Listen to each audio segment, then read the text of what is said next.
குணம் தன்னை அறிந்து கொண்டேன். உன் முத்தான தத்துவமே புரிந்து கொண்டேன்.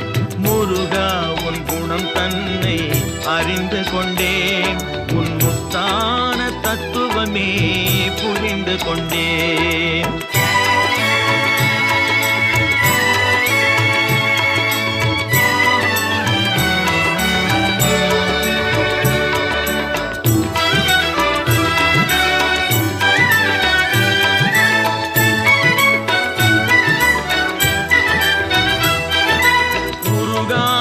மனம் தன்னில் நீ இல்லை, உருகாத மனம் தன்னில் நீ இல்லை என்ற உண்மையை கண்டு கொண்டேன். இனி விடுவதில்லை, உண்மையை கண்டு கொண்டேன்.